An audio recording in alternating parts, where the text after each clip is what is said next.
उपस्थित जिन धर्म प्रेमी भव्य जी को आचार्य भगवान अमोघ वर्ष ऋषि जी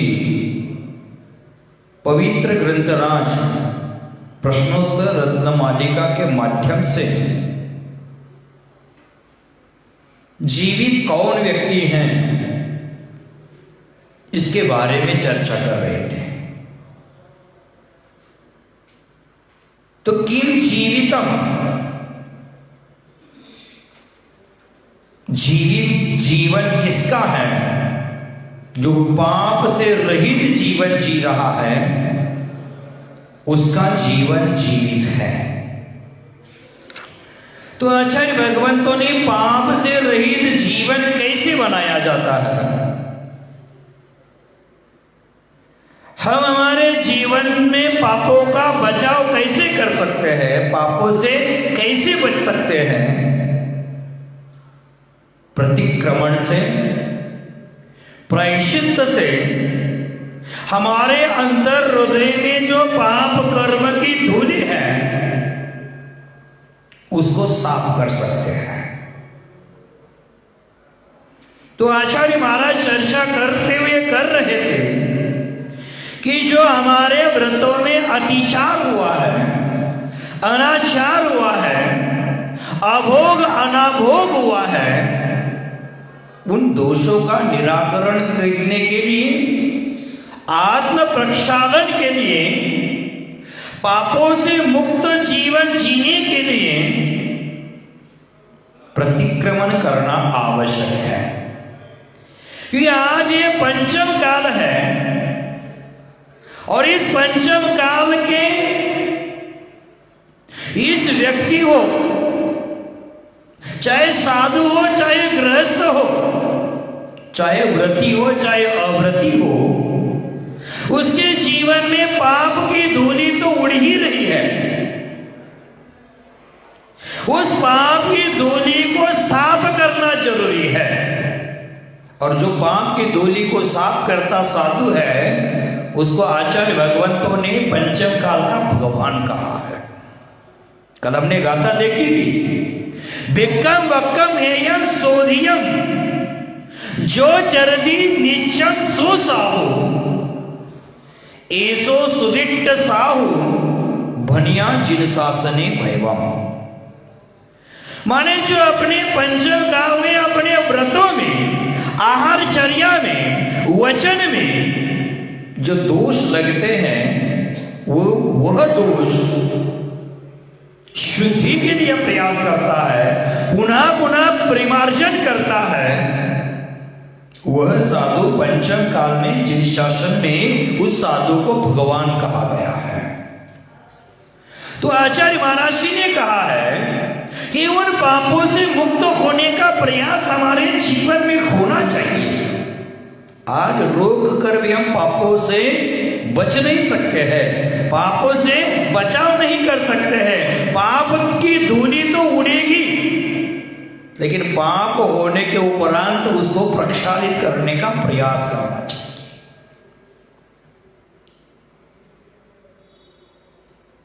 तो पाप को रोकने का प्रयास कौन व्यक्ति करता है? एक बार बता दिए कि प्रयास करना चाहिए, सुना हमने, और उस सुनी हुई बात को जब तक पुनः पुनः दोहराते नहीं है, पुनः पुनः चिंतन नहीं करते हैं, उन क्रिया को पुनः पुनः नहीं करते हैं, तो हमारी बुद्धि जड़ बन जाती है। तो आचार्य महाराज आज आगे सवाल कर रहे थे और सवाल का जवाब दे रहे, किम जाड्यम पाठवे अपि अनभ्यास। माने आज के व्यक्ति बहुत कुशल है, चतुर है, और कुशलता होती हुई भी जो व्यक्ति ज्ञान का अभ्यास नहीं करते हैं वह सबसे बड़े मूर्ख है, वह सबसे बड़े अज्ञानी है, वह सबसे बड़े जाड्य है, जड़ है। माने हमारे पास जो कुशलता है, हमारे पास बुद्धि है, उस बुद्धि का प्रयोग ज्ञान का अभ्यास करने के लिए करना चाहिए। हमारे पास होते हुए भी उसका प्रयोग नहीं किया तो हमें ज्ञानी कहेंगे कि अज्ञानी कहेंगे? मान लो हमारे पास BMW कार है, घर के पास इतना सुंदर गाड़ी रखा हुआ है और वो व्यक्ति पागल जैसे पैदल दौड़ रहा है तो उसको क्या कहेंगे? मूर्ख कहेंगे। जिनके पास घोड़ा है लेकिन घोड़े पर बैठना छोड़ करके घोड़े को स्वयं खींचकर चल रहा है, उसको क्या कहेंगे? मूर्ख कहेंगे। हमारी ये मूर्खता है, हमारे पास जो वस्तु है उस वस्तु का सदुपयोग करने की कला नहीं जानते। मैंने पूर्व में भी कहा है कि धन कमाना बहुत आसान है, कठिन नहीं है, लेकिन धन का सदुपयोग करना बहुत कठिन कार्य है। हमारे पास सब कुछ होते हुए भी हम उसका सदुपयोग नहीं कर पाते हैं तो मूर्खता है हमारी। वह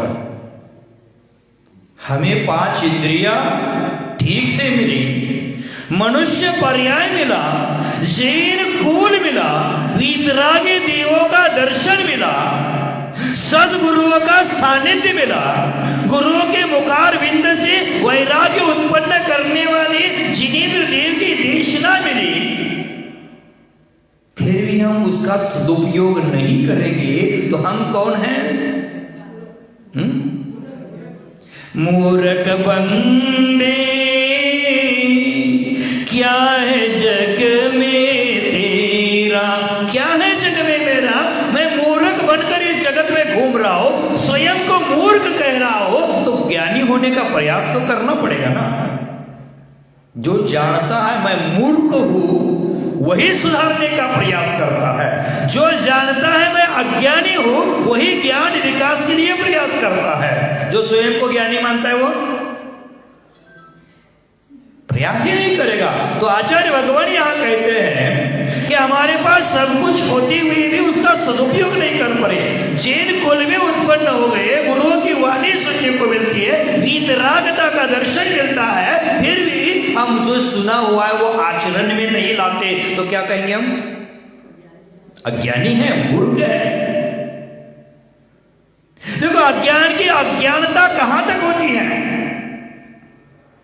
कोई एक व्यक्ति के मन में विचार आता है कि 8-9 महीना से गांव के बाहर नहीं गए कोरोना के डर से, लॉकडाउन में समय गया मेरा, अब मुझे तीर्थ यात्रा के लिए जाना है। अब तीर्थ यात्रा के लिए जाना है तो पहले ट्रेन का टिकट बना देता है कि रिजर्वेशन करता है। जिसका रिजर्वेशन कन्फर्म होता है, टिकट कन्फर्म होता है, उसको यात्रा करने में कोई परेशानी नहीं, कोई दिक्कत नहीं।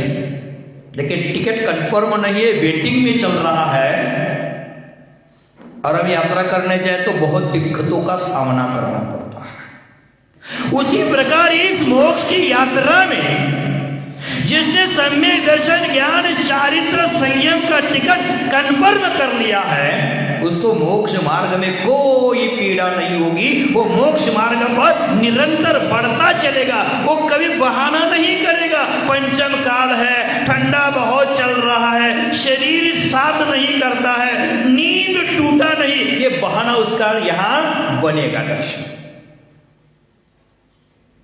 क्योंकि उसके पास कन्फर्म टिकट है, वो बहाना नहीं करता है। और जिसके पास संयम का टिकट नहीं है, ज्ञान का टिकट नहीं है, चारित्र का, दर्शन का टिकट नहीं है, वो बहाना बनाता है धर्म कार्य करने में।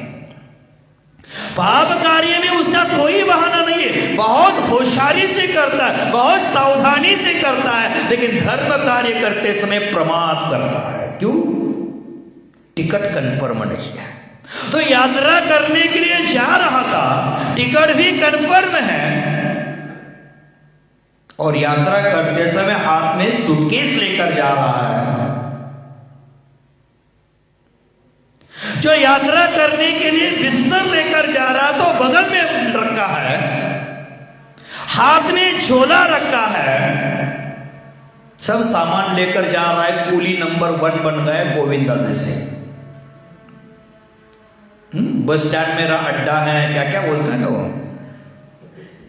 तो जा रहा है यात्रा के लिए, माथे पर सूटकेस से बगल में बिस्तर रखा है, एक हाथ में क्या रखा है, झोला रखकर चल रहा है। और जाते जाते किसी व्यक्ति ने उसको पूछा, अरे ये क्या कर रहे हो, इतना सामान लेकर क्या कर रहे हो? तो बोला अंधा है क्या, दिखाई नहीं देता तुझे? ट्रेन में इतनी भीड़ है और मेरे पास इतना बड़ा बड़ा सामान है, और इतना सामान लेकर मैं ट्रेन से जा रहा हूं, इतनी बोझ से ट्रेन का टायर पंक्चर ना हो जाए इसलिए मैंने माथे पर, बगल में और हाथ में रखा है। नीचे रखेंगे तो ट्रेन में भार बढ़ जाएगा, ट्रेन पंक्चर हो जाएगी, इसलिए मैंने माथे पर रखा है।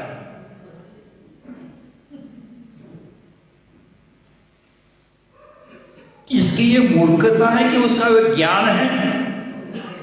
इतना सामान लेकर जा रहा है, इतने में टीटी आता है, टीसी आता है, टिकट चेकर आ जाता है, तो हम रेल मंत्री को तुरंत कॉल कर देते हैं। हमारे पास ऐसे भी लोग हैं, ये संगीता बहन। तो जा रहा था और टीसी आ गया, बोला टिकट, तो बोलते मेरे पास टिकट है। उसके पास टिकट था लेकिन सामान का पैसा मैं नहीं दूंगा।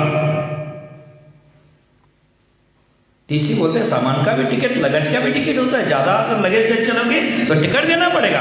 वो बोलते मेरे पास टिकट है और सब सामान मैंने माथे पर रखा है, बगल में रखा है, हाथ में रखा है, मैंने ट्रेन में सामान ही नहीं रखा है, मैं टिकट का पैसा नहीं दूंगा, लगेज का पैसा नहीं दूंगा, क्योंकि मेरा सामान मैं ढो रहा हूं, मैं उसका पैसा नहीं दूंगा। देखो भाइयों, हमारे पास जो सामान था उसका सदुपयोग वो करना नहीं जान रहा था। जिस सीट से उसका रिजर्वेशन है उस सीट पर बिस्तर रखकर उसके बिस्तर पर भी बैठ सकता था, वो सूटकेस रखकर उस पर भी बैठ सकता था, लेकिन वो बैठना छोड़कर माथे पर भार ढो रहा है। हमारे जीवन में भी ऐसा ही कुछ हो रहा है। जो भोजन करके हम पेट भर सकते हैं, पेट में भोजन डालकर हम भूख मिटा सकते हैं, उस भोजन को हम पीठ पर टांग कर चल रहे हैं। जो पानी पीकर हम प्यास बुझा सकते हैं, उस पानी की बोतल को हमारे गले में लटका कर हम घूम रहे हैं, लेकिन पानी पी नहीं रहे हैं। क्यों नहीं पी रही है?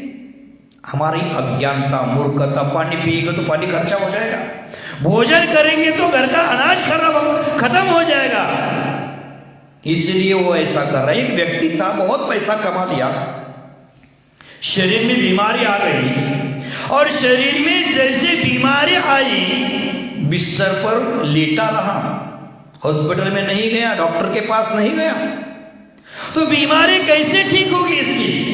तो कोई पड़ोसी मित्र आया, बोलता है चलो हॉस्पिटल में चलो, भर्ती करा देते हैं। करोड़पति है, बहुत संपत्ति है, करोड़पति है, हॉस्पिटल में भर्ती कराने के लिए, लेने के लिए मित्र भी आया है।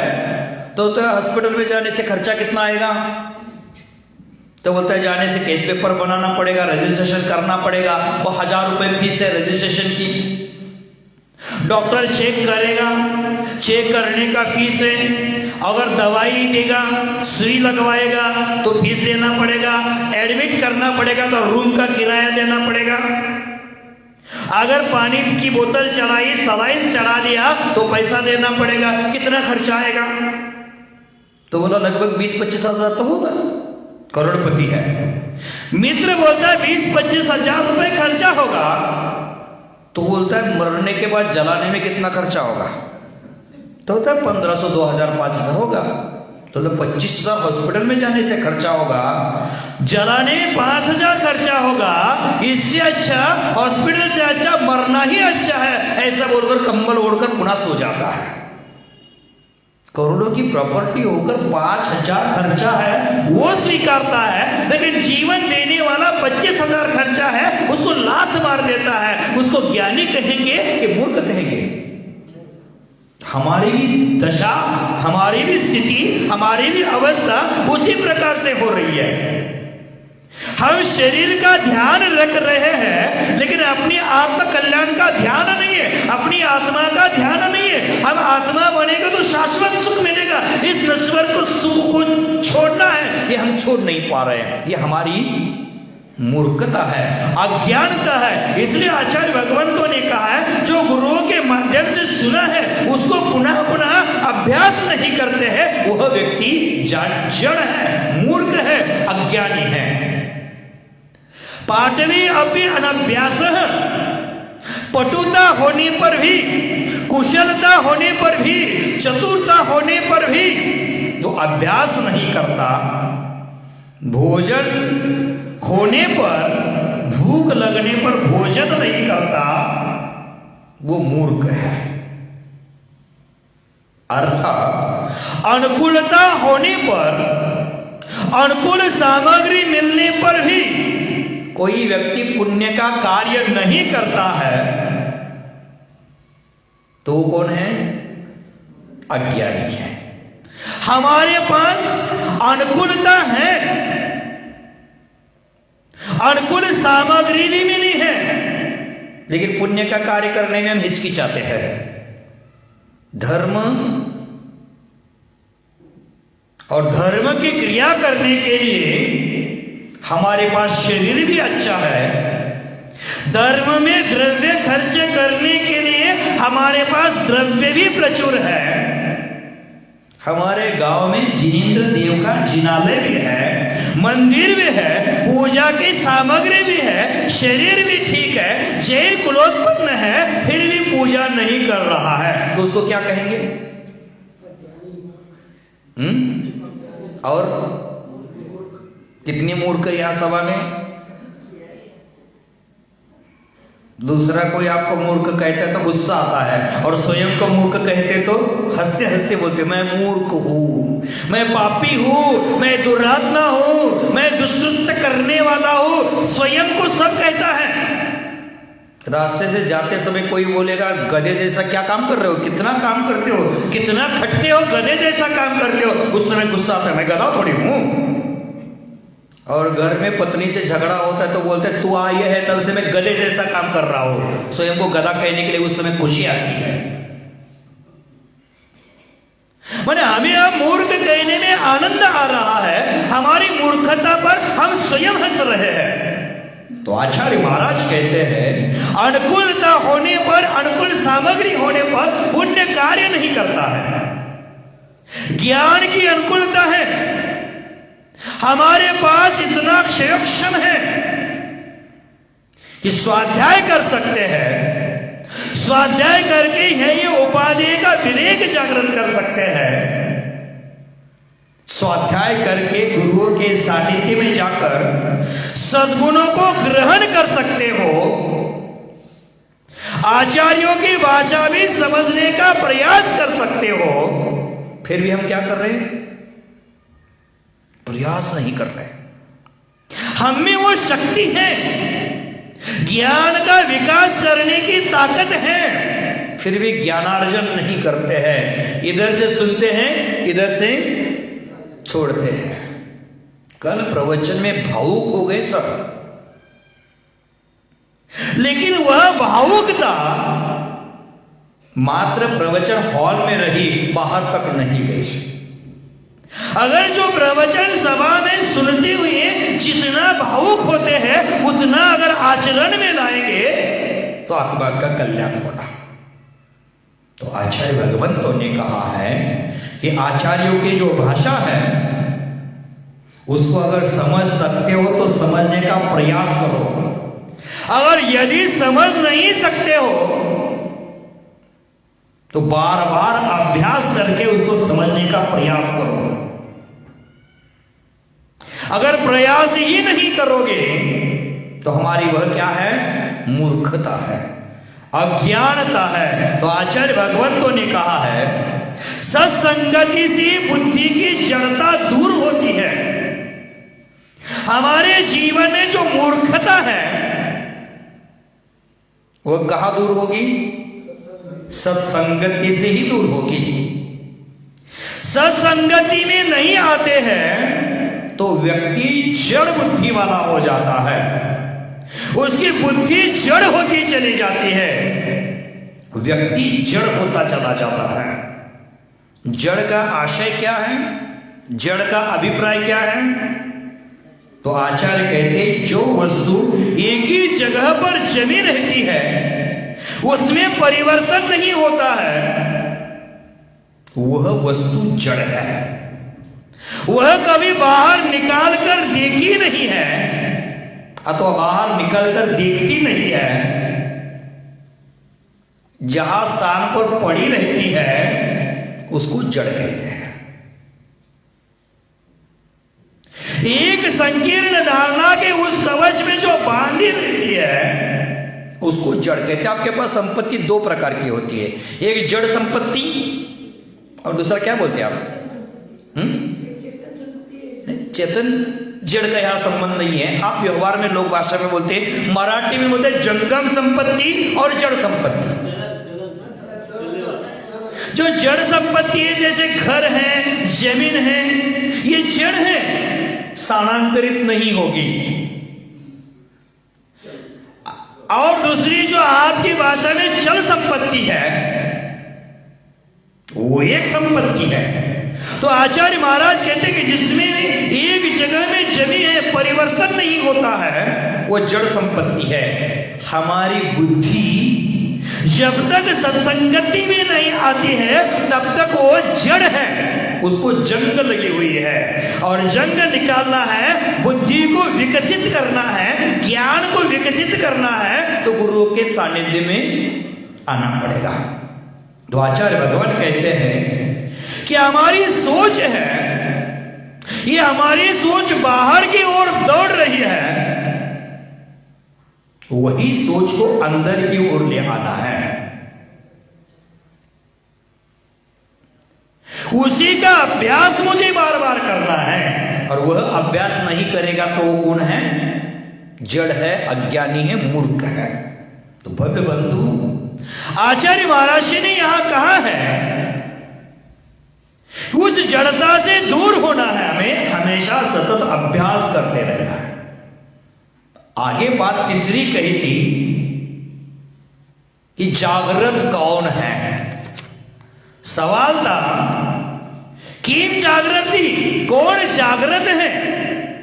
तो आचार्य महाराज उसका जवाब दे रहे हैं, जो व्यक्ति विवेकी है वह जागृत है। ऐसे तो नींद टूटने से जागृत हो जाते हैं, लेकिन विवेकहीनता है वह हमारी नींद ही है। हमारे पास विवेक होना चाहिए। जिस व्यक्ति की प्रत्येक क्रिया विवेक के साथ होती है, वास्तव में जगा हुआ व्यक्ति वही है। अन्यथा सब व्यक्ति सोए हुए हैं, निद्रा में हैं। आपसे कोई कहे आप सो रहे हैं क्या जाग रहे हैं, तो आप क्या कहोगे? अभी वर्तमान में प्रवचन सभा में बैठे हैं, जाग रहे हैं कि सो रहे हैं, ऐसा कहेंगे तो क्या कहेंगे आप? उत्तर जवाब क्या होगा? मात्र नींद का टूटना जागृति नहीं है। अगर आप यहां विवेक पूर्ण सुनते हैं, होश पूर्ण सुन रहे हैं, अपने आत्म विकास के लिए सुन रहे हैं, तो जरूर आप जागे हुए हैं। और मात्र टाइम पास करना है, कर्ण मधुर शब्द सुनने को मिलते हैं, मेरी जिम्मेदारी है, जाना पड़ेगा, इसलिए आ रहे हो, तो आप सोए हुए हैं। तो आप स्वयं की परीक्षा कर लेना, हम जागे हैं कि हम सोए हैं। कि आज वर्तमान में पूछा जाता है इस प्रवचन सभा में आदि में, आप जागे कि सोए हैं, तो बोलते बीच बीच में जाग जाते, बीच बीच में नींद खुल जाती है। बीच बीच में नींद खुल जाते क्यों? खुली हुई नींद शाश्वत क्यों नहीं हो पा रही है? क्योंकि हमारी अधिकांश क्रिया है वो बिना विवेक की होती है। श्रावक का अर्थ ही होता है, श्रा का मतलब होता है श्रद्धावान होना चाहिए, व का मतलब है विवेकवान होना चाहिए, और ग का मतलब है क्रियावान होना चाहिए। हमारी प्रत्येक क्रिया में विवेक होना चाहिए, प्रत्येक क्रिया में श्रद्धा होनी चाहिए। हम बीच बीच में जाग रहे, बाकी समय सो रहे, इसका मतलब है हमारे जीवन में जितनी भी धर्म क्रिया करते हैं, अतः जितनी भी गृहस्थ जीवन में क्रिया करते हैं, अधिकांश क्रिया हमारे बिना विवेक के होती है। कभी कभी बीच बीच में विवेक वाली क्रिया करते हैं तो हमें कभी कभी नींद टूट जाती है, समझ लेना। अगर साधु से पूछे आप जागे हैं कि सोए हुए हैं, तो साधु बोलता है कभी कभी सोता हूं। आप बोलते कभी कभी जागते हैं, साधु बोलता है कभी कभी कदाचित सोने वाले मेरे पास आते हैं तो कभी कभी मैं सोता भी हूं। हमेशा जागृत रहता हूं, कभी कभी सोता हूं, यह साधु का जवाब होगा। तो बात है जागृत होने की, जागृत रहो। जागृत कौन है? जो अपने विवेक पूर्ण हर क्रिया करता है वह जागृत है। और साधु बोलते हैं कभी कभी सोता हूं, इसका मतलब सोने वाले लोग आ जाते हैं। सोने वाले लोग कौन है? जो श्रावक है, विवेकहीन है, गृहस्थ है, वो विवेकहीन साधु के पास आता है तो साधु प्रमादी बन जाता है, तब साधु सोया है, समझ लेना। जैसे उनके व्रतों में अतिचार लग जाते हैं,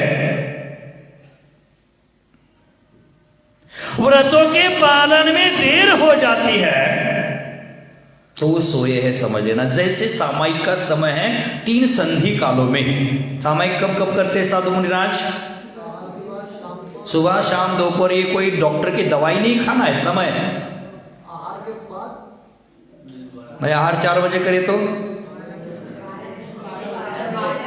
ये 12 बजे आज हमने समय निर्धारित कर लिया, लेकिन जैनाचार्य कहते 11:30 बजे से सामायिक प्रारंभ होता है, और 11:30 बजे का सामयिक है। साधु 11:15 बजे बैठेगा, 12 बजे बैठेगा, तो किसके लिए? श्रावक के लिए। जब श्रावक आया तो अपनी क्रिया में जागृत नहीं रहा, इसलिए कभी कभी सोया रहा। व्रतों में अतिचार आया तो ये साधु का सोना है, स्वाध्याय है, और बीच में स्वाध्याय छोड़ करके श्रावकों के चर्चा में फंस गया तो क्या हो गया? साधु की जागृति खत्म हो गई। सामयिक है, प्रतिक्रमण है, उसमें वो समय के आगे पीछे करता है तो बीच बीच में छोटी छोटी झपकियां लेता है, समझ लेना साधु की। आप तो कभी कभी जागते हैं, महावीर जयंती आए तो धर्म कर लिया, 28 आए तो धर्म कर लिया, बाद में मंदिर को छुट्टी। क्यों? सिटी बाड़ी। ये कभी कभी जागना हुआ। 10 लक्षण आया तो 10 दिन आलू प्याज छोड़ दिया, 10 दिन धर्म कर लिया, 10 दिन कलशा कर लिया, बीच बीच में जागना हुआ और बाद में सोना हुआ। और उसी प्रकार साधु हमेशा अपनी चर्या में रत रहता है, अपनी क्रिया में जागृत रहता है। कभी कभी श्रावक आता है तो व्यवहार संभालने के लिए, लोकाचार के लिए अपनी क्रिया को आगे पीछे करता है, तो साधु उस समय कभी कभी सोता भी है, समझ लेना।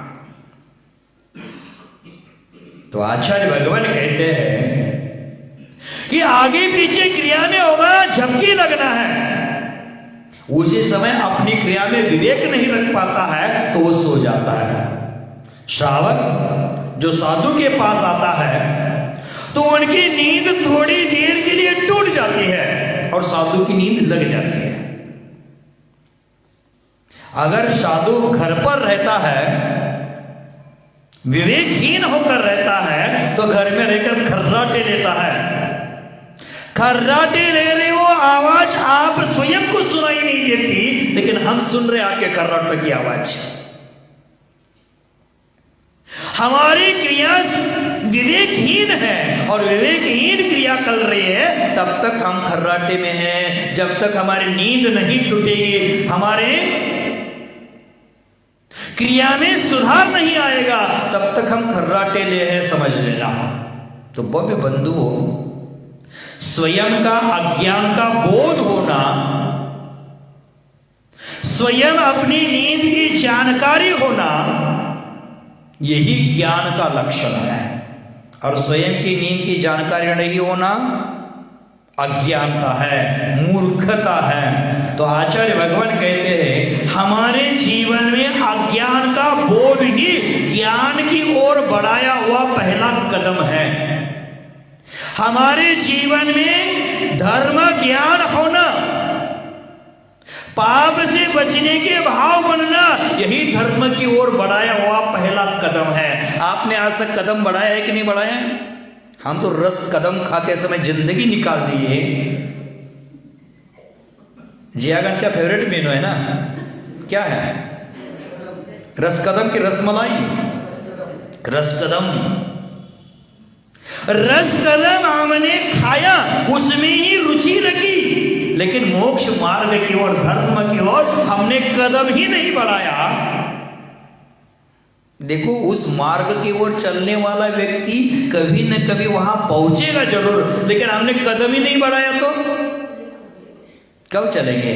हमारा जीवन ऐसा हो गया है, मिलिट्री में, आर्मी में जैसे परेड करने का ग्राउंड होता है, दिन भर वो सिपाही चलता है, लेकिन शाम को जब रुकता है तो कहाँ होता है?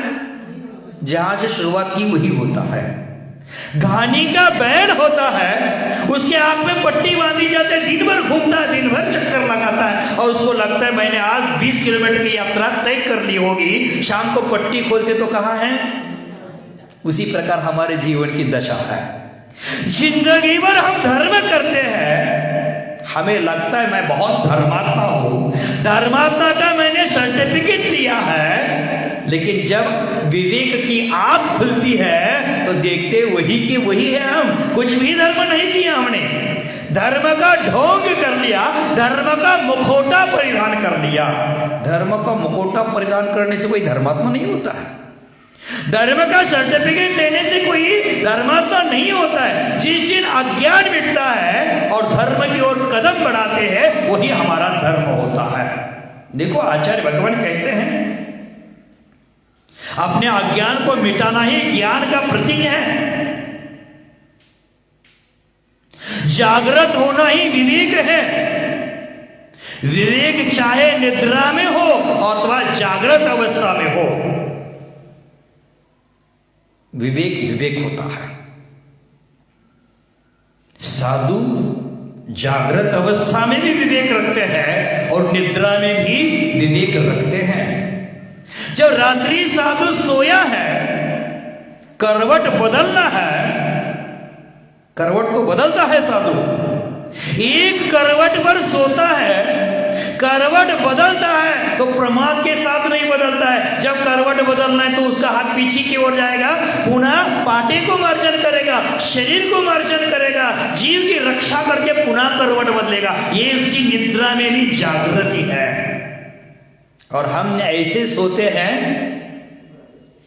सोते समय इस कोने में होते, जागते समय उस कोने में होते, रात भर घूमते रहते हैं। बच्चा घूमता रहता है ना, सोते समय लात मारता है। ऐसी हमारी निद्रा है कि वहां हम जागृत नहीं हो पा रहे हैं। सम्यक दृष्टि शावक है, निद्रा में भी उसको सपना आता है। आपको आता है कि नहीं सपना? अच्छा आता है। कौन सा आता है? विषय भोगी व्यक्ति को विषय भोग के सपने आते हैं, त्यागी व्यक्ति को त्याग के सपने आते हैं। जो दिन भर सोचता है वही विचार रात्रि सपने में आना शुरू कर देते हैं। सपनों का फल शुभ भी है, अशुभ भी है। कौन सी तिथि में, कौन से प्रहर में स्वप्न आता है, उसका फल है। तीर्थंकर माता को 16 सपने आए थे, उसका फल है। सम्राट चंद्रगुप्त को स्वप्न आए थे, उसका फल है। चक्रवर्ती को स्वप्न आए थे, उसका फल है। आपको भी स्वप्न आते, उसका भी शुभाशुभ फल होता है। तो धर्मात्मा व्यक्ति, उसको धर्म ही स्वप्न में आता है। किसी को हम बोले कल आपको अभिषेक करना है, आप ही के हाथ से गंधों तक लेंगे, नहीं तो नहीं लेंगे, वो रात भर उसके सपने में कलशा करता ही आएगा। जो विषय भोगी है उसके स्वप्न में विषय भोगी आते हैं। सम्यक दृष्टि के स्वप्न में पूर्व संस्कार वशात दिन भर चर्चा के कारण अगर वो मिथ्या देवी देवता के मंदिर में गया है, स्वप्न में रागी द्वेषियों के सामने गया है और पुनः वहां से लौट कर आया है, दिन भर चर्चा है, स्वप्न में तो आएगी। वह सम्यक दृष्टि देव रागी देवी देवताओं के मंदिर में भी गया है, मिथ्या स्थान पर भी गया है, लेकिन वहां से बिना माथा झुकाए पीछे आया है। ये सम्यक दृष्टि की जागृति है। स्वप्न में भी वो मिथ्या देवी देवताओं को नमस्कार नहीं करता है, वह सम्यक दृष्टि है। हम यहां से नीचे उतरते हैं, बहादुर तल्ला में बहुत बड़ा पेड़ है, उसको जाते जाते ये सम्यक दृष्टि का लक्षण नहीं है, ये जागृति नहीं है, ये निद्रा है, ये विवेक नहीं है, ये अविवेक है, ये होश नहीं, ये बेहोशी है, मूर्छा है। ये हमारे पास विवेक होना चाहिए। सम्यक दृष्टि सर कटा सकता है लेकिन सर झुका नहीं सकता मिथ्या देवी देवताओं के सामने। रागे द्वेषियों के सामने वो सर झुकाएगा नहीं। तो आचार्य भगवंतों ने कहा है कि हमारे जीवन में स्वप्न में सरागे देवी देवता के मंदिर में गया लेकिन सिर झुकाया नहीं, सोने में भी वो कभी सोया नहीं, वह जागृत ही है, समझ लेना। और जागने में भी बुद्धिपूर्वक तू जागता है, जानता है मैं कौन हूं, मैं क्या कर रहा हूं, ये जानना जरूरी है। सम्यक दृष्टि सोकर भी, नींद में भी, अन्य मंदिर में गया दर्शन नहीं किया, हम जागृत होकर भी जा रहे हैं, तो हम कौन है? सोए हुए हैं। तो आचार्य महाराज कहते कि निद्रा हमारे लिए बहुत खतरनाक है। बाद में चौथा सवाल था कि निद्रा क्या है? मूर्खता ही निद्रा है। जो विवेक के कार्य कर रहा है वह जागृत है, और जो विवेकहीन होकर कार्य करता है वह निद्रा में है। जो व्यक्ति सो रहा है और वही गलती कर रहा है, जो विवेक से कार्य कर रहा है वह जागा हुआ है और वो भी गलती नहीं कर रहा है। दोनों की क्रिया एक ही है, लेकिन एक विवेक के साथ कर रहा है, एक अविवेक से कर रहा है। एक थाली में बैठकर दोनों पूजा कर रहे हैं, लेकिन एक के पास विवेक है, दूसरे के पास अविवेक है, तो एक जाग रहा है, एक सोया हुआ है। एक पुण्य कर रहा है और एक बिना जाने क्रिया करने से कम शक्तिशाली पुण्य कर रहा है। तो आचार्य भगवंतों ने कहा है इस गाथा में, आचार्य भगवंतों ने पहला सवाल किया था जीवित कौन है? जिसके चित्त में पाप प्रवृत्ति नहीं है, जिसने चित्त में से पाप को निकाला है, वह जीवित है। यदि चित्त पर पाप ज्यादा हो गए तो हम पाप के तले दब जाते हैं, हम मिट्टी में मिल जाते हैं। पाप हमें मिट्टी में मिला देता है और पाप की मात्रा कम हो जाती है तो हमारी शक्ति बढ़ जाती है, हमारी ताकत बढ़ जाती है, और कितना भी पाप आए आपको बर्बाद नहीं कर पाएगा जब आपका पुण्य का जोर चलता है। जैसे पाप आता है तो व्यक्ति मिट्टी में मिल जाता है, जैसे छोटा बीज है उसको क्या कर दिया, मिट्टी में मिला दिया, मिट्टी में ढांक दिया, और जैसे पाप कम हो जाता है, उसके पाप का छिलका निकल जाता है तो अंकुरित होकर ऊपर की ओर बढ़ जाता है, शक्तिशाली बन जाता है। उसी प्रकार हमारे पाप की मात्रा कम हो जाती है तो हमारी शक्ति बढ़ जाती है। तो भव्य बंधु, पहले हमें समझना है, पाप से रहित होना है, तो हम जो पाप कर रहे हैं उसका परिणाम क्या है यह पहले समझना है। परिणाम समझेंगे तो ये हमारे कार्य में हम सफल होंगे। जैसे आम का बीज जमीन में डाला तो उसका परिणाम क्या है? आम ही मिलने वाला है।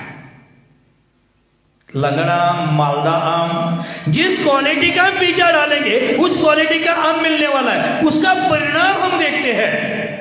जैसे व्यापार करना है, व्यापार का परिणाम भी देखेंगे।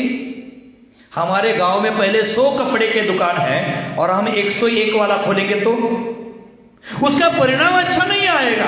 जो व्यापार हमारे यहां चलेगा और गांव में नहीं है वो हम खोल देते हैं, तो उसका क्या देखते हैं? रिजल्ट, परिणाम। हमारे बच्चों की पढ़ाई करते हैं, मान लो उसको डॉक्टर बनाया है, इंजीनियर बनाना है, बीटेक करना है, एमटेक करना है, तो उसको जिस क्षेत्र में हमें शिक्षा करना चाहते हैं उसका रिजल्ट देखते हैं। सीए बनने के बाद पैसा कितना कमाएगा, इंजीनियर बनने के बाद कितना कमाएगा, बीटेक एमटेक बनने के बाद कितना कमाएगा, ये सब पहले सोच रखते हैं, रिजल्ट पहले देखते हैं। देखते कि नहीं देखते? उसी प्रकार पाप क्रिया करते हो, पाप हो रहा है तो पहले में पाप का रिजल्ट देखना पड़ेगा, पाप का परिणाम क्या है यह सोचना पड़ेगा। तो पाप का परिणाम, पहला परिणाम हम पाप करते हैं, पाप का पहला परिणाम है शारीरिक कष्ट।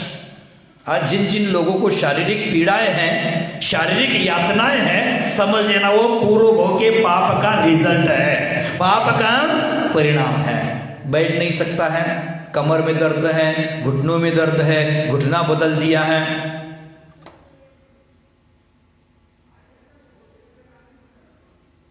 कमर अकड़ गई है, ये सब क्या है? पाप का परिणाम, मानी शारीरिक कष्ट। ये पहला पाप का परिणाम है, इसलिए तो शारीरिक पीड़ा होती है। धर्म करने के लिए शरीर का स्वस्थ होना बहुत आवश्यक है। तो पाप का परिणाम शारीरिक कष्ट है। दूसरा, मानसिक वेदना। आज जिन लोग मानसिक वेदना से ग्रस्त हैं, मानसिक पीड़ा है व्यक्तियों को, समझ लेना वो पूर्व भोग के पाप का रिजल्ट है, परिणाम है। आपको मानसिक पीड़ा है कि नहीं? बहुत कुछ घर में है, करोड़ों की प्रॉपर्टी है, भरा पूरा परिवार है, लेकिन मन स्वस्थ नहीं है। अगर मन स्वस्थ नहीं है तो शारीरिक पीड़ा भी होगी। तो मानसिक वेदना ये पाप का परिणाम है। तीसरा पाप का परिणाम है पारिवारिक असंतोष। ये क्या है? परिवार में संतुष्टि नहीं है, सब कुछ है, बाप की बात बेटा नहीं मानता, बेटा घर आए तो बाप बाहर जाता है, पति की बात पत्नी नहीं मानती। ये सब क्या है? पाप का परिणाम है। पाप करते समय इसको सोचो कि बाद में रिजल्ट ये मिलने वाला है। पारिवारिक असंतोष। चौथा है सामाजिक लज्जा। ये क्या है? समाज में नाक कट गई मेरी, हम बोलते ना नाक कट गई मेरी। बेटे को बोलते तूने मुझे सर ऊंचा करके जीने के काबिल नहीं रखा। ये क्या है? पाप का परिणाम है। ये पाप के उदय में सब हो रहा है। समाज के सामने सिर ऊंचा करके खड़ा नहीं हो सकता, वो क्या है? पाप का परिणाम है, रिजल्ट है। तो सामाजिक लज्जा है, ये भी क्या है? पाप का परिणाम है। नाक कट गई, ये बोलना पाप का परिणाम ही है। समाज में कोई उसको इज्जत नहीं देता, ये क्या है? अथवा सब समाज उसको माथे पर लेती है और घर परिवार में उसको कोई पूछता नहीं, ये भी क्या है? पाप का ही परिणाम है। पांचवी बात है आध्यात्मिक दीनता।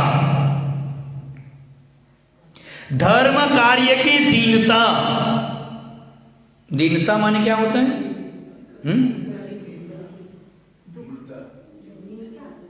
दीनता माने मांगना, याचना, दूसरे पर निर्भर होना। दीनता का अर्थ समझ लो, दूसरों पर निर्भर होना। ये भी पाप का परिणाम है। आध्यात्मिक दीनता पाप का परिणाम है। क्यों? घर में चौका करना है, हम अष्टक नहीं करना जानते, ये व्यक्ति आएगा तब अष्टक होगा। दूसरे पर निर्भर होना, ये क्या हो गई? दीनता है। और ये आध्यात्मिक दीनता है, ये हमारे जीवन में किस लिए आई है? पाप का परिणाम है। विधान करना है, पूजा करना है, तो पूजा बोलने वाला कोई होना चाहिए। मुझे नहीं आता है, ये क्या हो गया? चौका करना है तो गली मोहल्ले के 8-10 महिला आएगी तब हम कर पाएंगे, नहीं तो कर नहीं पाएंगे। ये क्या है? पाप का परिणाम है। दीनता माने याचना करना, दूसरे पर डिपेंड रहना, ये क्या है? पाप का ही परिणाम है। तो ये पाप का परिणाम समझ लिए। अब पाप क्या है समझो। जो हमें अपने आप से दूर ले जाता है वह पाप है। पाप की दूसरी ज्यादा बड़ी व्याख्या नहीं। जो हमें अपने आप से दूर ले जाता है वह क्या है? पाप है। और जो अपने आप को अपने निकट लाने का मार्ग बतलाता है वह पुण्य है। ज्यादा पाप पुण्य की व्याख्या मत कर देना। अब अपने आप के निकट आने का मतलब क्या है? सबसे पहले समझना, मैं कौन हूं? मैं शरीर हूं? क्या पूछो, जवाब दो। मैं शरीर हूं? हाँ? नहीं हूं। मैं कोई निर्मल सेठी हूं? ये तो मेरे शरीर की पहचान है। मैं शरीर नहीं हूं, मैं सेठ नहीं हूं, मैं प्रेसिडेंट नहीं, मैं मंत्री नहीं। इसका बोध होना चाहिए। यह अपने आप की ओर जाने का मार्ग है। हमें आज तक ये बोध ही नहीं हुआ कि मैं कौन हूं। तो आचार्य कहते हैं मैं शरीर नहीं हूं, मैं एक सच्चित आनंद स्वरूपी, एक ज्ञान स्वरूपी आत्मा हूं।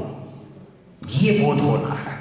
और इसकी ओर जिसका आकर्षण है वह सबसे बड़ा पुण्यात्मा है। जिसके पास करोड़ों है, 10-20 गाड़ियां है, 200-500 नौकर है, वो पुण्यात्मा नहीं है। जो अपने आप की ओर आ जाए, सच्चित आनंद में लीन हो जाए, वह पुण्य है, वह पुण्यात्मा है। सत और सत से दूर जाना वह पाप है, और सत के पास आना पुण्य है। सत क्या है? आत्मा है। हम आज वर्तमान में शाश्वत वस्तु को छोड़ करके नश्वर वस्तु के पीछे पागल होकर भाग रहे हैं। क्यों? पाप है।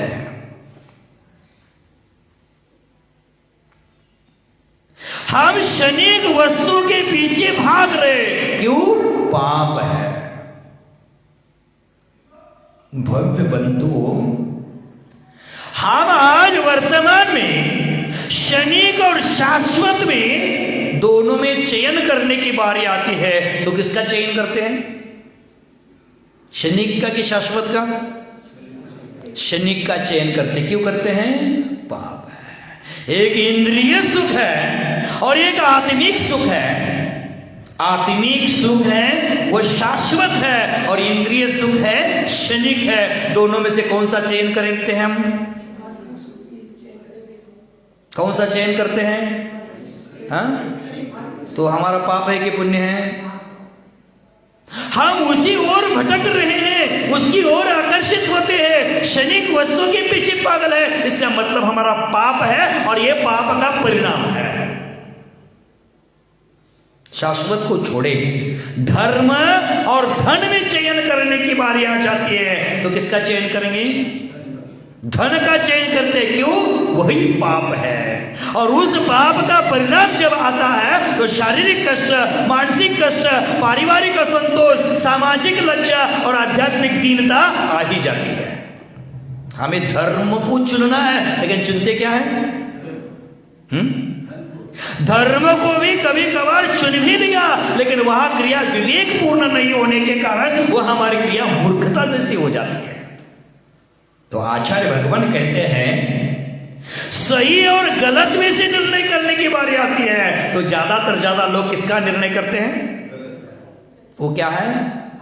ज्यादा कोई व्याख्या नहीं पाप पुण्य की। हम जो गलत निर्णय कर रहे हैं वही हमारा पाप है।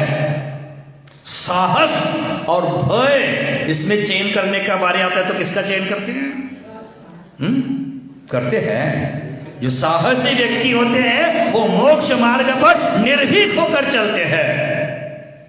साहसी व्यक्ति होते हैं ठंड से घबराते नहीं है। साहसी व्यक्ति है गर्मी से घबराते नहीं है। साहसी व्यक्ति है दुख से घबराते नहीं है, दुख को घबरा देते हैं, वो साहसी है। आप साहस और भय में से कौन सा चयन करते हैं? मान लो यहां भूकंप आ जाएगा तो क्या होगा? प्रवचन जिनवानी होने के पहले छोड़ जाएंगे ना। प्राण निकल जाए लेकिन जिनवानी होने के पहले प्रवचन सभा को नहीं छोड़ना चाहिए, नहीं तो जिनवानी का अनादर है। वो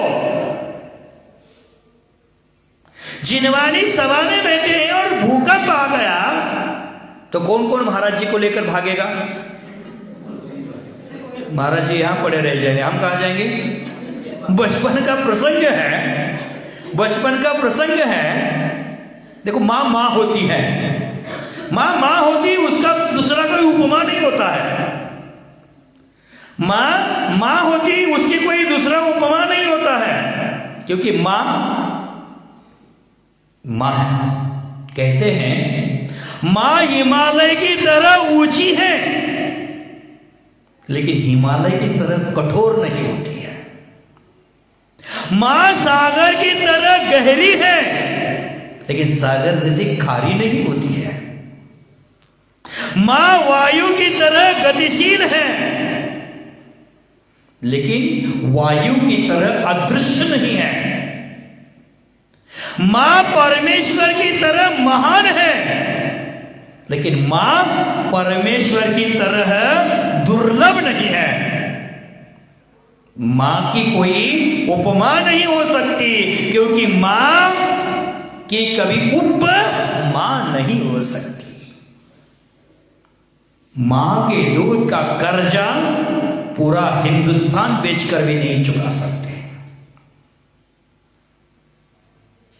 वह मां का दूध ही अपने छोटे बच्चों के मुख में ही झरता है। वो बर्तन में रखने की चीज नहीं, वो बाजारों में किसी भी कीमत पर मिलती नहीं,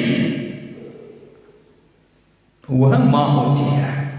तो मां होती है। बचपन का प्रसंग बता रहा हो, भूकंप आ गया रात्रि में, ज्यादा रात्रि ही आते हैं। मैं सो रहा था बाहर के रूम में, छोटा बचपन, मैंने 3-4 साल का, 2.5-3 साल का हो सकता है, सोया था। अंदर के रूम में मां थी। भूकंप आया तो भागते भागते आ गए। मेरा रूम में जो सोया था उस क्रॉस करके बाहर जाना पड़ता था। तो जैसे आप बोले ना, जो सोता इस किनारे में जाता उस किनारे में है, उसी प्रकार मैं भी था। और मां अंधेरे में दौड़ती दौड़ती आई, मुझे उठाकर लेकर भाग गई। बाहर गई, भूकंप शांत हो गया तो मैं नहीं था, मेरे ऊपर डाला हुआ कंबल बगल में पड़ा था, वो कंबल लेकर भागी थी और मैं अंदर ही पड़ा था। मां का प्रेम है ये। बच्चा है क्या है, अपना प्राण बचाने के पहले बच्चों का प्राण बचाने जानती है। ये महिला मां है। संकट दोनों पर आता है, माने पति पर संकट आया और बच्चे पर संकट आया, मां किसको बचाएगी? अगर बच्चे को गले लगाती हो तो मां है, और उस समय पति को गले लगा रही है तो विषय वासना का पुतला है, समझ लेना। महाभारत, और महाभारत में गांधारी ने अपने आंखों पर पट्टी बांधी थी। अंधी थी वो? नहीं थी, पट्टी बांधी थी। क्यों बांधी थी? पति अंधा है, आप क्या करोगे? अच्छा हो गया पति अंधा है, मेरे ऊपर कोई निगरानी रखने वाला नहीं है। पट्टी बांधी और पट्टी खोली एक समय। कब खोली? बच्चों को बचाने का मामला आया तो अपना वचन भूल गई, अपना संकल्प भूल गई और क्या कर दिया? बच्चों को बचा दिया। वह मां होती है। तो कह रहा था कि हमारे जीवन में साहस और भय से जो चुनाव करने की बारी आती है तो हम क्या चुनाव करते हैं? तो हमारा पाप है। साधु संत साहस का चुनाव करते हैं, साधु संत शाश्वत का चुनाव करते हैं, साधु संत है सही का, सत्य का चुनाव करते हैं। और हम लोग तो हमारा क्या है? समझ लेना, पाप कर्म का फल है। तो सच्चित आनंद जो हमें बेहोशी का जीवन जीने की कला सिखाता है वह पाप है। हम पाप करते हैं, बेहोशी भी करते कि सावधानी भी करते हैं?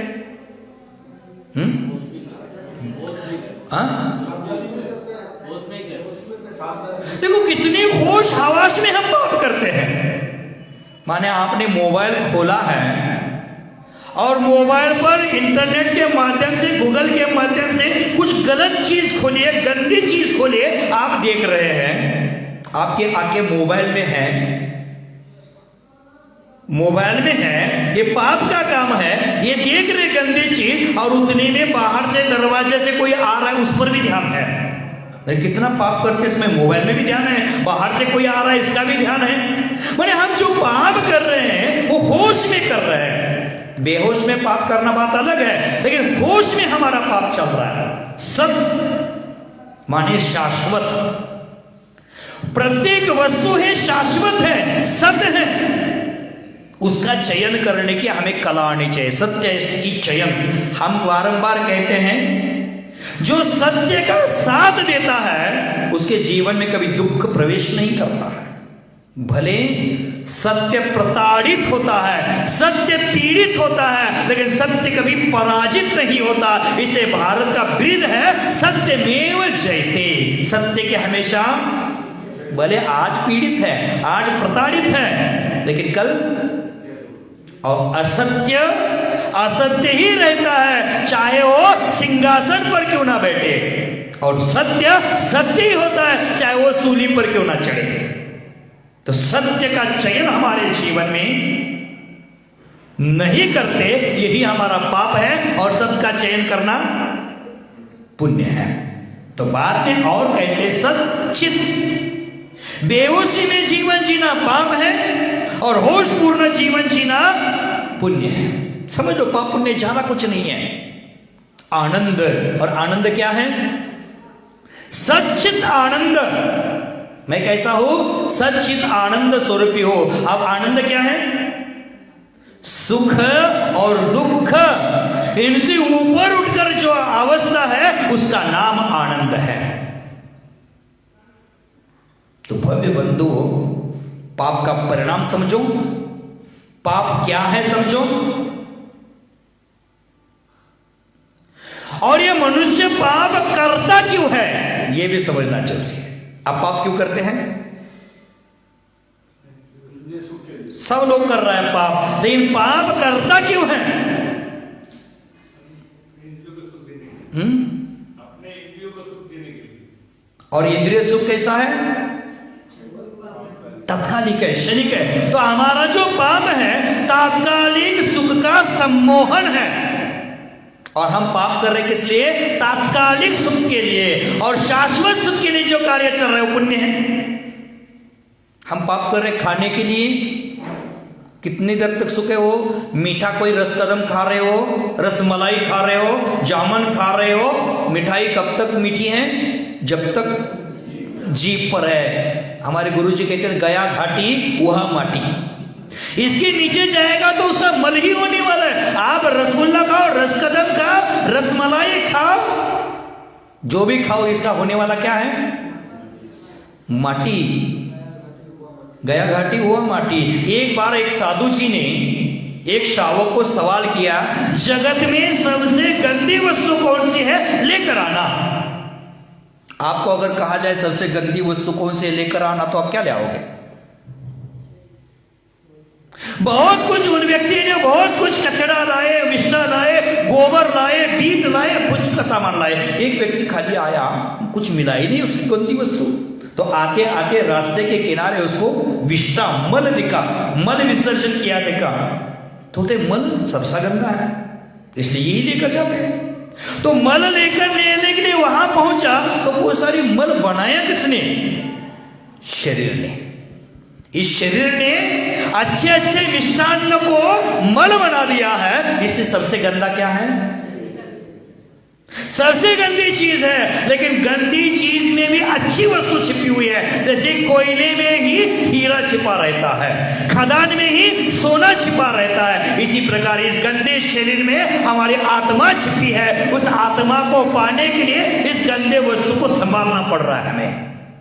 क्योंकि हमारा शरीर बना कैसे है? भावनाओं में 12 भावना बोलते हैं ना, मराठी 12 भावना बोलते हैं। मात पिताच्या रच याने देह तुझा बनला। हमारा शरीर कैसे बना है? माता पिता के रच और वीर्य से ये शरीर बना है। सबसे गंदी वस्तु है, इसको पानी से नहलाने से शुद्ध नहीं होगी। इसको तप का स्नान, जप का स्नान, ध्यान का स्नान करने से शुद्ध हो जाएगी। तो भव्य बंधु, पाप करता क्यों है? तात्कालिक सुख का सम्मोहन, ज्यादा कुछ नहीं है। दूसरा पाप का कारण है शक्ति का अनुभव। अब क्रोध के बारे में ले लेना। जब इसके पास शक्ति आती है, क्रोध करने में आनंद है कि दुख है? लेकिन ये पाप करने वाला व्यक्ति है, उस क्रोध करने में आनंद मानता है। दूसरे पर आग बबूला होना, दूसरे पर चिल्लाना छल्लाना, ये आनंद मान रहा है। इसलिए शक्ति का वह अनुभव कर रहा है, मेरे पास शक्ति बहुत है। वो शक्ति का दुरुपयोग कर रहा है। पाप करता क्यों है? तो तात्कालिक सुख का सम्मोहन और शक्ति का अनुभव। अब अंत की चर्चा करेंगे, समय मेरा हो गया है। पाप वृत्ति का निर्णय कैसे? हम पाप वृत्ति करते हैं, पाप करने के लिए प्रेरित होते हैं, तो कारण क्या है पाप प्रवृत्ति का? आप पाप करते हैं तो आप बताओ, पाप प्रवृत्ति का कारण क्या है? राग, द्वेष, अहंकार, अज्ञानता। जो पाप प्रवृत्ति, सबसे बड़ी पाप की प्रवृत्ति कौन सी है? तो हमेशा दूसरों के दोषों को देखना, यह पाप की प्रवृत्ति है।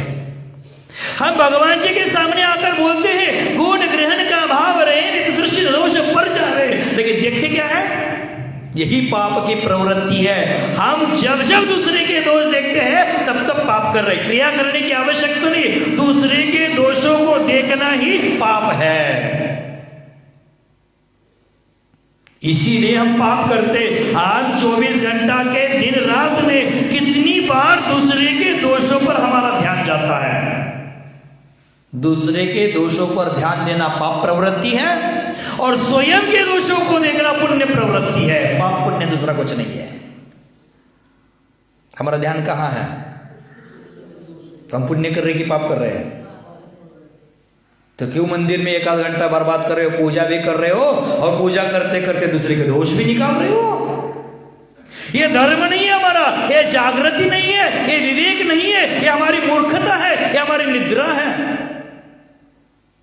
तो हमारे जीवन में दूसरों के दोष देखने की प्रवृत्ति है, उसको क्या करना है? छोड़ना है। मैं आपके दोष निकाल नहीं रहा हूं। मैं कहता हूं ना आप ऐसा ये करते हो, वो करते हो, मैं आपके, ध्यान से सुनना, मैं आपके दोष निकाल नहीं रहा हूं, आपके दोषों को निकाल रहा हूं। क्या समझे? आपके दोषों को मैं देख नहीं रहा हूं, आप में जो दोष है उस दोषों को निकाल करके आपको मैं गुण का भंडार बनाना चाहता हूं। तो भव्य बंधुवर, सदा दूसरों के दोषों को देखना, छोटी छोटी बातों को पकड़ना, ये क्या है? पाप की प्रवृत्ति है। आज सुबह मुझे किसी ने पूछा कि मंदिर की कोई वस्तु है, पॉलिश करना है, तो बाहर ले जा सकते हैं क्या? अरे सुनार आदि की दुकान में ले जा सकते हैं क्या? अक्का यहां आकर करना चाहिए। मैंने बोला सोने का कलशा है, मान लो लीकेज हो गया तो उसको रिपेयर करेंगे कि नहीं करेंगे? तो सोने की दुकान में जाकर डाक लगवाना पड़ेगा कि नहीं पड़ेगा? पड़ेगा, ले जाना पड़ेगा। ऐसी कोई वस्तु है वो बाहर नहीं ले जा सकते, लेकिन कई ऐसी सारी वस्तु है उसको बाहर ले जाना पड़ता है। हम न जाने कहां कहां दोष खोजते हैं, कहां कहां हमारी दृष्टि जाती है। मान लेना पूजा करते समय कुएं से पानी निकालना है। कोई महिला जिसके घर में पुरुष नहीं है तो चौके का पानी स्वयं निकाल रही है, तो महिला ने कुएं को छू लिया तो कुआं बर्बाद हो गया। उसे अभिषेक कर सकती नहीं पानी से? कुछ बाधा नहीं है, कोई बाधा नहीं है। वो जो बाल्टी पानी निकालने की अभिषेक के लिए पानी निकालते उस बाल्टी को छू लिया तो उस बाल्टी से पुनः अभिषेक का पानी निकाल सकते कि नहीं निकाल सकते? हम बोलते ना ये बाल्टी बदलो, ये धागा बदलो, ये ठीक नहीं। कि देख लेना वो बाल्टी बदल दी, धागा बदल दिया, लेकिन मंदिर में जो बर्तन है पूजा के, चांदी के, वो सोने की, वो साफ सफाई कौन करता है? और गंगाराम कभी शक्तिहीन हो गया तो गंगाराम की वाइफ कर सकती है, और गंगाराम की वाइफ ने कलशा सफाई कर दिया, उससे तो अभिषेक कर रहा है, और यह महिला ने बाल्टी को छू लिया तो बाल्टी बदल रहा है। मैं हमारे ये उदाहरण दे रहा हूं, ऐसे बहुत सारी चीजें हैं। ये मेरे सामने आया था इसलिए मैंने दिया है। ऐसी बहुत सारी चीजें हैं कि हम छूने से ऐसा करते हैं, ये हमारी वृत्ति ठीक नहीं है। हमारे परिणामों को जितना निर्मल करना है वह हमने किया नहीं है, और बहिरंग में ज्यादा महत्व दिया है। नारियल ऐसा चढ़ाना चाहिए कि ऐसा चढ़ाना चाहिए, दीपक जलाना चाहिए कि नहीं जलाना चाहिए, पुष्प चढ़ाना चाहिए कि नहीं चढ़ाना, इसमें क्या ध्यान देना है? हमें अपने परिणामों पर ध्यान देना है। हम बोलते दीपक जला करके आपके परिणामों की विशुद्धि होती है तो करोड़ों दीपक जला लेना, और बिना दीपक जलाए आपके परिणामों की शुद्धि होती है तो मत जलाना। अगर आपका जलाभिषेक करते परिणाम की शुद्धि तो कर लेना, और किसी की पंचामृत अभिषेक करने से परिणाम की शुद्धि होती है तो कर लेना। अभिषेक किस द्रव्य से हो रहा है मतलब नहीं है, शुद्ध द्रव्य से करके अपने परिणामों की शुद्धि करना, यही उसका अभिप्राय है। हम अभिप्राय को भूल गए हैं और क्रिया को पकड़ कर बैठे हैं। जैसे शेर होता है, कुत्ता होता है, कुत्ते को काटी से लट से मार देते तो कुत्ता क्या पकड़ लेता है? लट पकड़ लेता है। और शेर, तो हमें लट को पकड़ना है कि आदमी को पकड़ना है? हमें क्रिया को पकड़कर बैठना है कि हमने परिणाम को पकड़कर बैठना है? हमने परिणामों पर ध्यान ही नहीं दिया, परिणामों पर हमारा ध्यान ही नहीं गया और हमारा बाह्य क्रिया पर ध्यान आकर्षित हो गया। तो ये कहते हैं पाप की वृत्ति का निर्णय कैसे? तो हमेशा दूसरों के दोष देखना। और दूसरा कारण पाप प्रवृत्ति का है लोभ वृत्ति रखना। लोभ किए लोग क्या करता है? दूसरे का गला मोड़ लेता है, दूसरे को ठगता है, दूसरे को डुबोता है। ये सब लोभ वृत्ति है, ये पाप की प्रवृत्ति है। इसी से पाप प्रारंभ होता है। हमारे पास ज्यादा आ जाए, दूसरे का नुकसान हो जाए, कभी कभी दूसरे का मर्डर भी हम कर लेते हैं इसी के कारण। तो आचार्य भगवंतों ने कहा आज पाप से जो जागृत है वह जीवित है, जो पाप नहीं करता वह जीवित है। 4 प्रश्न के 4 सवाल तो मिल गए हमें, लेकिन जाते जाते मैंने कहा पहले पाप का परिणाम समझना पड़ेगा।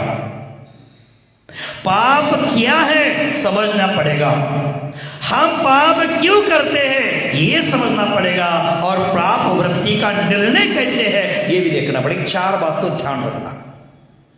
जब जब पाप करते तो सोचना इसका परिणाम क्या आएगा, इसका रिजल्ट क्या आएगा।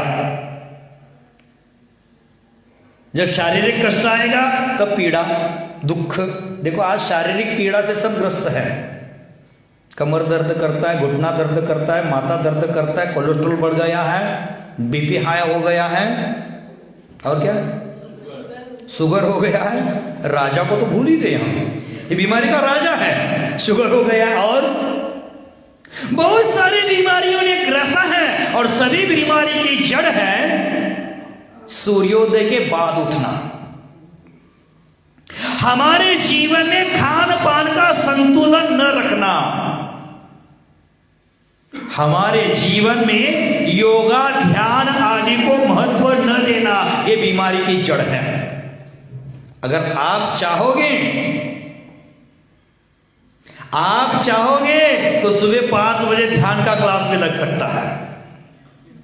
जो डॉक्टरों के पास जाकर बीमारी खत्म नहीं हुई, वो योगा और ध्यान के माध्यम से खत्म करने की कला जैनाचार्यों ने जैनागम में लिखी है। ज्ञानार्णव ग्रंथ है, कभी पढ़कर देख लेना मन में आया तो। और उस ज्ञानार्णव ग्रंथ में मात्र ध्यान की विधि बताई है, शरीर की स्वस्थता की विधि बताई है। अगर शरीर स्वस्थ नहीं तो धर्म नहीं कर सकता।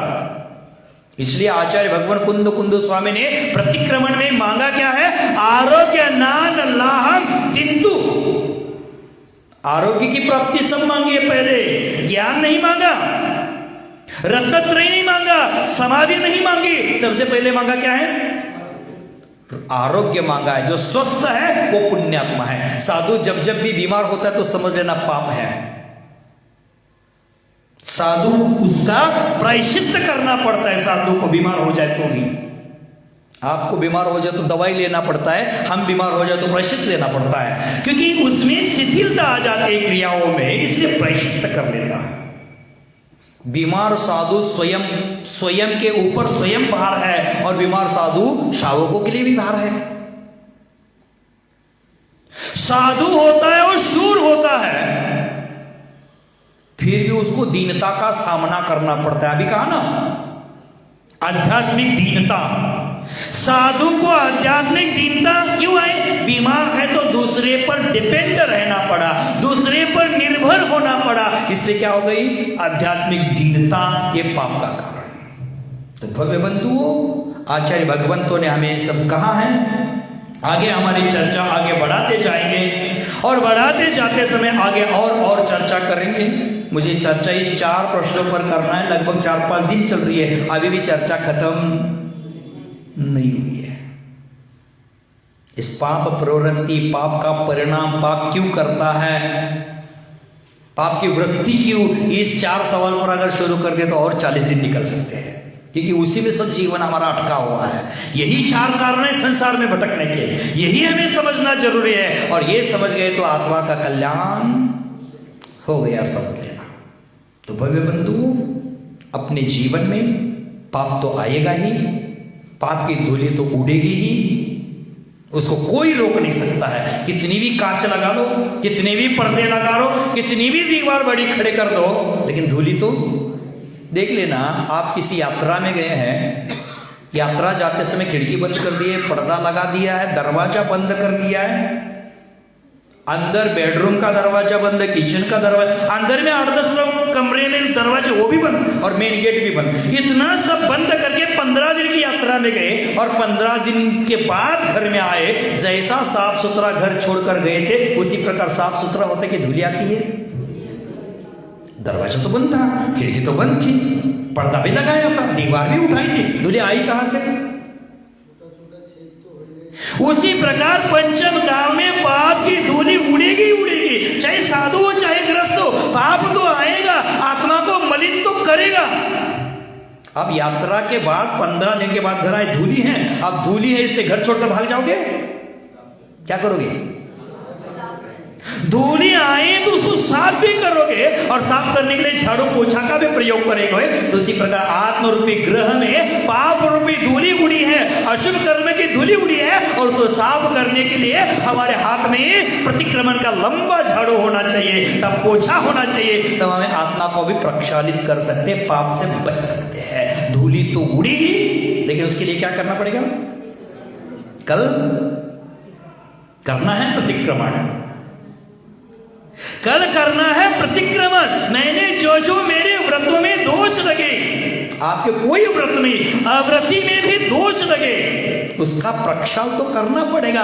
अगर घर में धूल है सोचकर घर छोड़कर भाग जाएंगे तो उसकी सफाई करनी पड़ेगी। उसी प्रकार आत्मा की धूल तो उड़ी है, आत्मा मेरी उस पाप से कलंकित हो चुकी हैं, मलिन हो चुकी हैं, लेकिन मैल को विमल बनाने में ही हमारी जीवन की सार्थकता है। तो प्रतिक्रमण भी प्रारंभ होगा। चाहे तो ध्यान की श्रृंखला बीमारी व्यक्तियों को हॉस्पिटल को ले गया, डॉक्टर के पास जाने की आवश्यकता नहीं है, सब बीमारियां हमारे पास है। जैनाचार्य बीमारी का इलाज आगम ग्रंथों में लिखा है, हमें वो करना पड़ेगा। भव्य बंधुओं, 20 साल में मैंने कभी श्रावकों का सामुदायिक प्रतिक्रमण नहीं लिया। पहली बार यह भाव हो गया है कि आपको अतिक्रमण से बचाए, अनाचार से बचाए, अनुभोग से बचाए और प्रतिक्रमण। बहुत गांवों में मुझे कहा कि महाराज योगा सिखाओ, ध्यान सिखाओ, कभी आज तक भावना नहीं हुई। पुनः यहां हुई है, देखेंगे आगे कैसा बढ़ता है, क्या होता है, कैसी चर्या चलती, कितने दिन मुझे रुकना है, अभी मुझे गारंटी का काम नहीं है। तो भव्य बंधु, अपने जीवन में जागृत हो जाओ, पाप से बचो। पाप का परिणाम क्या है सोचो, पाप क्यों कर रहे हैं सोचो, पाप की वृत्ति क्यों है सोचो, पाप क्या है सोचो, तभी जाकर हम जागृत हो सकते हैं, नहीं तो नहीं हो सकते।